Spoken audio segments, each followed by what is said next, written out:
दोस्तों आज मैं 2002 में आई द रिंग मूवी को एक्सप्लेन करने वाला हूँ। अगर आपको मूवी की एक्सप्लेनेशन पसंद आए तो वीडियो को लाइक कर चैनल को सब्सक्राइब जरूर कर देना। So now let's explain this movie.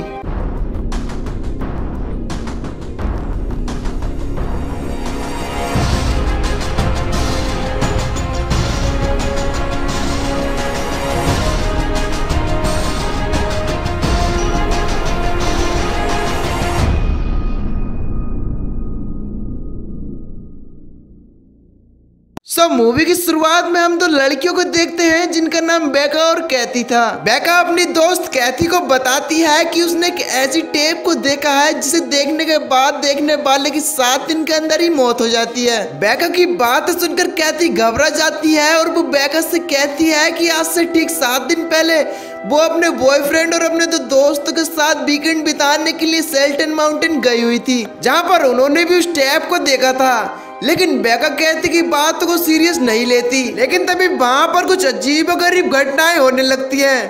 कैथी का टीवी अपने आप ही ऑन हो रहा था और वो उसे बंद करने की कोशिश करती है, लेकिन वो दोबारा ही अपने आप ऑन हो जाता है। कैथी बेका को बताने के लिए 2nd फ्लोर पर जाती है, जहाँ पर उसे एक रूम से पानी निकलता हुआ दिखाई देता है। कैथी जैसे ही बेका के रूम में जाती है तो तभी कोई डरावनी सी चीज उसके ऊपर हमला कर देती है और कैथी की वहीं पर मौत हो जाती है। नाउ यहाँ से सीन शिफ्ट होता है और हमें एक बच्चे को दिखाया जाता है जिसका नाम एडन होता है। एडन की मॉम रेचल उसे पिक करने के लिए आती हैं, जहाँ पर एडन की टीचर रेचल को बताती है कि आजकल एडन अजीब और गरीब चित्र बना रहा है जिसमें उसकी कजन कैथी पानी में डूबकर मरी हुई है। रेचल टीचर को बताती है कि एडन कैथी के बहुत ज्यादा क्लोज था। अब क्योंकि कैथी की डेथ 3 दिन पहले ही हुई है, इसलिए एडन को शौक से बाहर आने में थोड़ा वक्त लगेगा। पर एडन की टीचर रेचल से बोलती है कि कैथी की डेथ 3 दिन पहले हुई है, पर एडन ये तस्वीरें 7 दिन पहले से बना रहा है। यह सुनकर रेचल घर पहुंचकर एडन से पूछती है तो एडन बताता है कि कैथी ने खुद उसे बताया था कि वो जल्दी मरने वाली है। अगले दिन रेचल और एडन कैथी के घर जाते हैं, जहाँ पर कैथी की मॉम रेचल से कहती है कि रेचल को इस केस के बारे में इन्वेस्टिगेशन करनी चाहिए, क्योंकि रेचल एक रिपोर्टर थी। रेचल को कैथी की मॉम से पता चलता है कि कैथी की मौत बहुत ही बुरी तरीके से हुई थी। वहीं पर रेचल को कैथी के कुछ दोस्तों से पता चलता है कि कैथी कुछ दिन पहले अपने बॉयफ्रेंड और अपने 2 दोस्तों के साथ सेल्टन माउंटेन घूमने गई हुई थी, जहाँ पर उन चारों लोगों ने एक टेप को देखा था।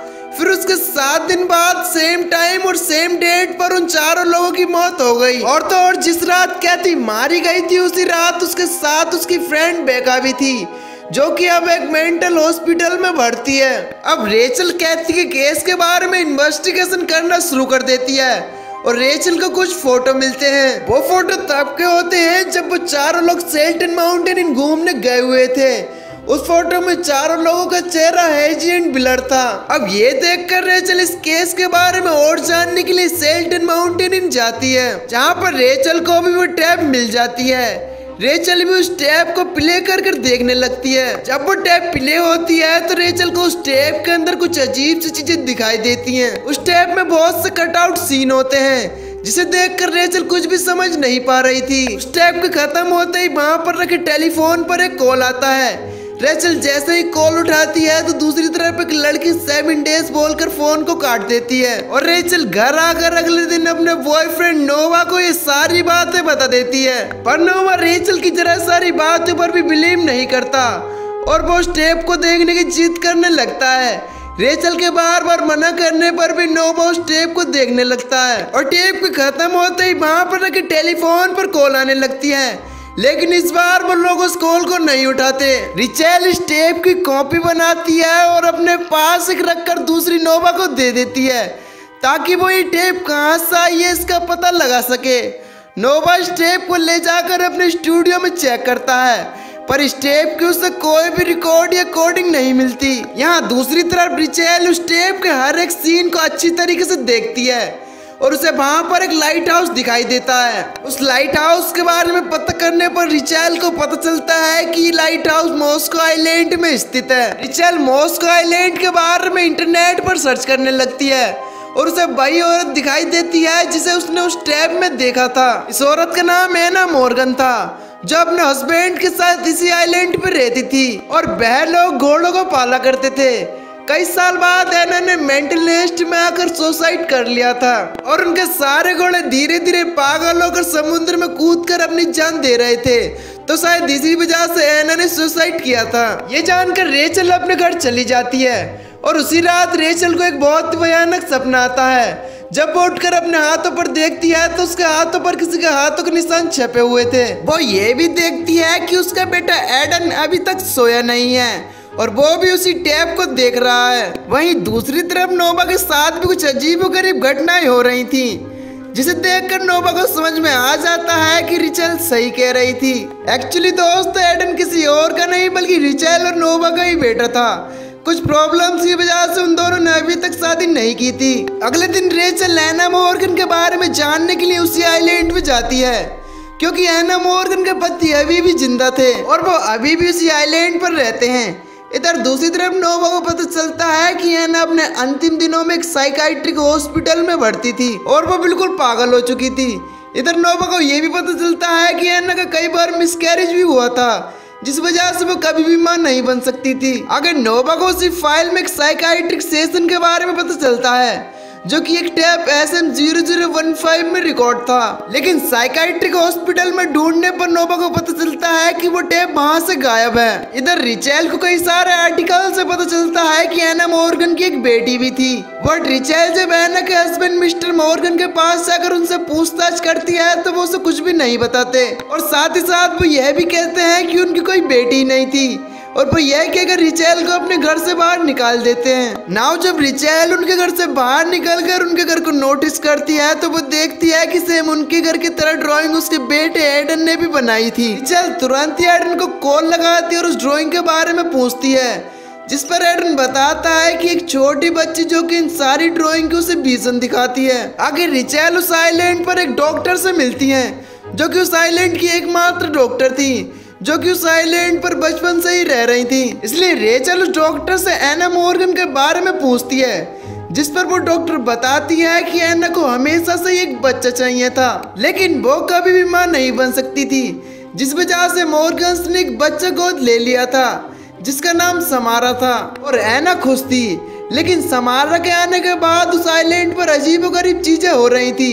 उनके घोड़े अपने आप ही पागल होकर समुद्र में कूद रहे थे और एना को भी अजीबोगरीब विजन्स आ रहे थे और इस डॉक्टर ने उन दोनों को एक साइकाइट्रिक हॉस्पिटल में भेज दिया, जिसके बाद से एना और समारा दोनों कभी भी वापस नहीं आए और आइलैंड में भी वापस सब कुछ नॉर्मल हो गया। ये सब सुनकर रिचेल वापस से मॉर्गन के घर जाती है, जहाँ पर उसे वही SM0015 वाली टेप मिलती है, जिसे नोबा साइकाइट्रिक हॉस्पिटल में ढूंढ रहा था। इसका मतलब मिस्टर मॉर्गन ने यह टेप चुराई थी। नाउ रेचल उस टेप को प्ले कर कर देखती है, जिसमें समार का एक साइकाइट्रिक सेशन था। यह सेशन देखकर हमें पता चलता है कि समार को कभी भी नींद नहीं आती थी और वो कभी आंख बंद कर सोई भी नहीं थी। समारा के पास सुपर नेचुरल पावर्स थी, जिसकी वजह से वो किसी भी इंसान या जानवर को विजन्स दिखा के उसे पागल कर सकती थी। और वो इस सेशन में ये भी कहती है कि वो दूसरों को चोट पहुंचाना कभी भी बंद नहीं करेगी। रेचल उस टैप को देख ही रही थी कि तभी वहां पर मिस्टर मॉर्गन आकर उस टीवी को ले जाते हैं और अपने आप को बाथटब में ले जाकर शौक से मार डालते हैं। मरने से पहले मिस्टर मॉर्गन कहते हैं कि समारा कभी भी नहीं रुकेगी।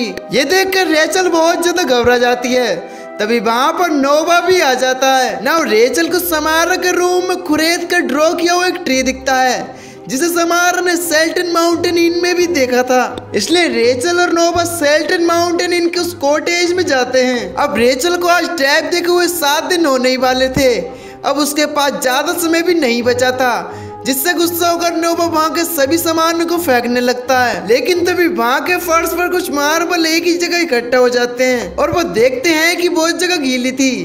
नोबा कुल्हाड़ी से उस जगह को तोड़ देता है और उन्हें घर के नीचे एक कुआं दिखाई देता है। ये दोनों टॉर्च जलाकर उस कुएं में देखने लगते हैं, लेकिन तभी उस कॉटेज का टीवी सरकते हुए रिचेल के ऊपर गिर जाता है, जिससे कि रिचेल डिसबैलेंस होकर उस कुएं में गिर जाती है। नोबा रिचेल को निकालने के लिए जल्दी से रस्सी लेने के लिए जाता है। इधर कुआं ऊपर से अपने आप ही बंद होने लगता है। तभी वहां पर अचानक एक हाथ अंदर से निकलकर रिचेल के हाथ को पकड़ लेता है, जिससे कि रिचेल को विजन आने लगते हैं। इस विजन में हम छोटी समारा को इस कुएं के पास ही खड़े हुए देखते हैं। तभी पीछे से उसकी मॉम ऐना आकर उसे एक प्लास्टिक बैग से ढक देती है, जिससे कि वो बेहोश हो जाती है और बहुत से उसी कुएं में गिरा देती हैं और ऊपर से उस कुएं को बंद कर देती हैं। लेकिन वो इस कुएं में गिरने के बाद 7 दिनों तक जिंदा रहती है और 7 दिनों के बाद फाइनली वो अपना दम तोड़ देती है। इस विजन से बाहर आने के बाद रिचेल को समारा की डेड बॉडी मिलती है। हम देखते हैं कि रिचेल के हाथों पर से वो समारा के हाथ भी मिट चुके थे और 7 दिन कंप्लीट होने के बाद भी रिचेल की मौत नहीं हुई थी। तभी वहां पर नोवा आकर रेचल को बाहर निकालता है और रेचल समारा की डेड बॉडी को दफना देती है ताकि उसकी आत्मा को शांति मिल सके। रिचल नोवा को बताती है कि समारा चाहती थी कि उसकी कहानी सिर्फ लोगों को पता चल सके।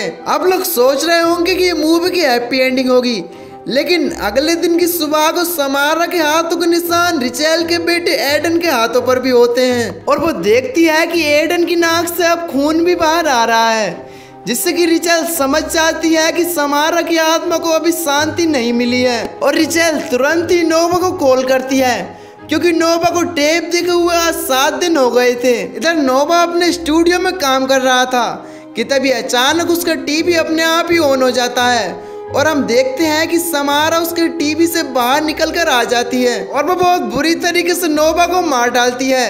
नाउ रेचल भी जल्दी से भागकर नोवा के स्टूडियो में आ जाती है और वो नोवा की डेड बॉडी का हाल देखकर बहुत बुरी तरीके से डर जाती है और रिचल घर आकर बहुत ज्यादा रोने लगती है और वो सोचने लगती है कि जब समारा की आत्मा को अभी तक शांति नहीं मिली तो उसने अभी तक उसे क्यों नहीं मारा। और तभी रिचेल की नजर उस टेप की कॉपी पर पड़ती है जिसे उसने नोवा को छानबीन करने के लिए दिया था और उसे रियलाइज हो जाता है कि वो कैसे बची।